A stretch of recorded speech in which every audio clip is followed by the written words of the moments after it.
All of these tribes were originally black tribes of the Yamasee.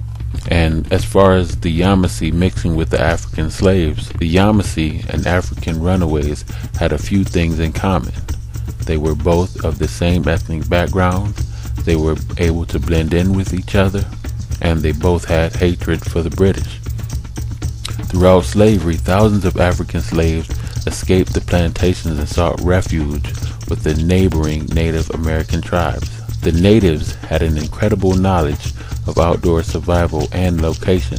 It is often believed that Harriet Tubman herself, who freed slaves via the Underground Railroad, was herself a black Native American because of her knowledge of the paths and the terrain. Many African slaves and Native Americans mixed. Even the red tribes took in African slaves. Some tribes even owned slaves. However, unlike the Europeans, Africans were mostly considered indentured servants and treated as human beings by their Native American owners. Today there are red Seminoles and black Seminoles, red Creeks and black Creeks, red Cherokee and black Cherokee. The Seminoles, they did oppose slavery. The U.S. Army prosecuted the Seminoles because they opposed slavery. The Seminoles realized that the people who were being sold into slavery were a faction of them, distant cousins, relatives in a way. The black Seminoles was the only tribe at the time that opposed slavery. U.S. slaveholders tried to cause tension between red Seminoles and black Seminoles. Thus, a war erupted between the Seminoles and the U.S. slaveholders. Seminoles and African slaves joined together and attacked slave plantations. General Andrew Jackson prepared to wipe out the Seminoles. Jackson gathered Creek tribes along the U.S. soldiers to destroy the Seminoles. This war lasted for decades and extended all throughout Florida. By 1826, wealthy Creeks who had also owned slaves were sent to persuade the Seminoles to join in on the slave trade. When the Seminoles once again refused, Seminoles were kidnapped and sold on the southern slave markets. The U.S. Army was also trying to push the red Seminoles out of Florida onto reserved Indian territory west of the Mississippi. The Army was faced with much opposition with the resistance of the Seminoles, who were guided by the red Seminole chief Osceola. The red Seminoles knew that the whites would not follow after them for their fear of alligators and snakes. The black Seminoles remained in Texas and moved into Oklahoma, Idaho, and mixed in with the Blackfeet, Comanche, the Kiowa, Apache, the Mandan, the Omaha, Osage, Pawnee, and Arikara, and their closest relatives, the Wichita. You know, people wonder if the actual Blackfoot Indians got their name because they were black Americans. And, you know, that's not necessarily so. The Blackfoot Indians got their name because they would stain their moccasins with burnt ashes. The Blackfoot tribe was at one time Saskatchewan Native Americans who relocated to the Montana in search of buffalo. The Blackfoot or Blackfeet consists of three divisions: the Siksika, the Kainai, and the Piegan. The entire group is known as Bloods and are descendants of the Wichita Yamasee Moors. If you look closely at many Native American tribes, you can still see their African traits. You may wonder, are there any black tribes left? There is a woman named Verdiachi Washita Turner Gaston L. Bay, and she's the legal heir by blood to the Mason Rouge land grants that were willed to her by her great-great-grandfather Henry Turner. Verdiachi's land is the District of Louisiana, which is named after her great-great-great-grandfather's friend, Louis Bourguignon, who sold the land to Joseph de Maison Rouge in 1795. Joseph had a daughter named Anne, in which the land went to her.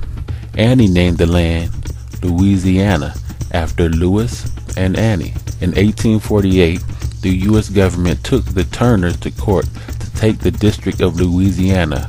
However, the government lost, and the land was granted to the heirs of Henry Turner, Verdiachi Washita Turner Gaston L. Bay. Verdiachi has set up a sovereign nation of Washita Moors that is recognized by the United States government.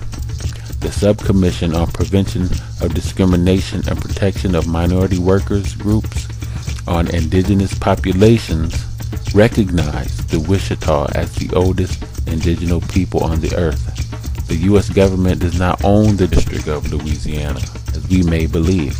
Also, the state of Georgia is owned by a Yamasee. It is documented. Many Native Americans signed treaties with the U.S. government, but never actually sold any of their land over. Technically, the land still belongs to the so-called Indians, not the federal government. So you may be wondering if I'm trying to say that out of the 550 some odd Native American tribes, they're all descendants of black people. I'm saying that all so-called American Indians descended from the Mexican Olmecs and the various African and Asian mixtures throughout. How does this make other Native Americans feel, especially today's Red Indian? It is important that we as Americans understand the origin of the so-called American Indian, and it is important that we accept the truth. Black Indians are no more native than the so-called red man in culture. The culture and religion that is practiced by today's Native Americans is the natural, non-theological concept of the Malian Moors of Africa, the Olmecs, and the Aztecs of Mexico, as well as the early concept of the mound builders. There are various tribes today that will admit to their African ancestry. The Hopis, Apache, Aztec, Zuni, Nez Perce, Miami, Blackfoot, Catawba, and Seminole all possess knowledge of African ancestry.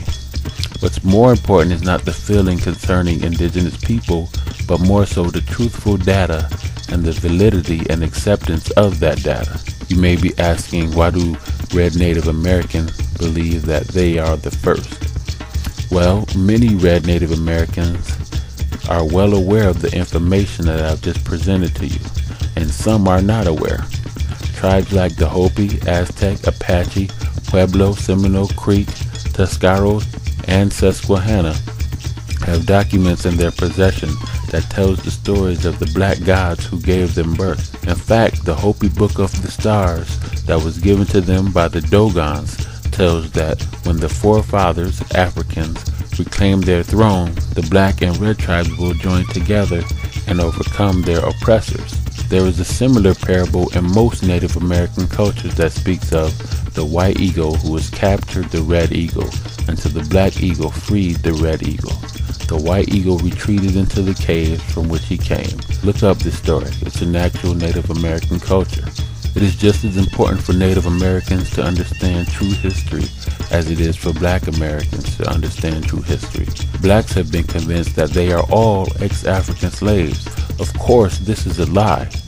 There had been blacks in this country for thousands of years before the first Europeans. There are millions of blacks in America today who, if they trace their family heritage back, will not find any African slavery in their family. Many blacks are children of the Yamasee, Seminole, Creek, Cherokee, Blackfoot, Shoshone, etc.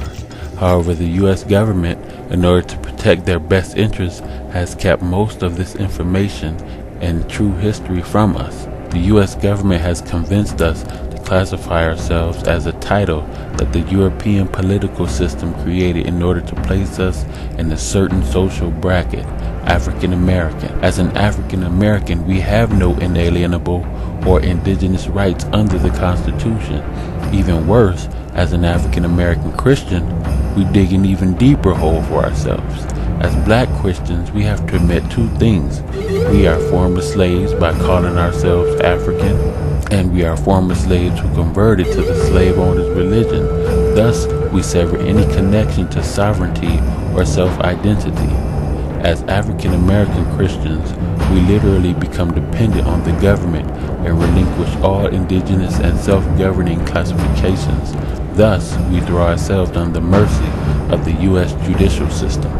Native Americans have what is called autonomy or self-government, similar to diplomatic immunity. As indigenous people, we have the right to set up our own sovereign nations. We govern our own judicial, legislative, and penal system. As African Americans, we waive the right of self-governing and indigenous rights by admitting that we are immigrants, came over from somewhere else and not indigenous.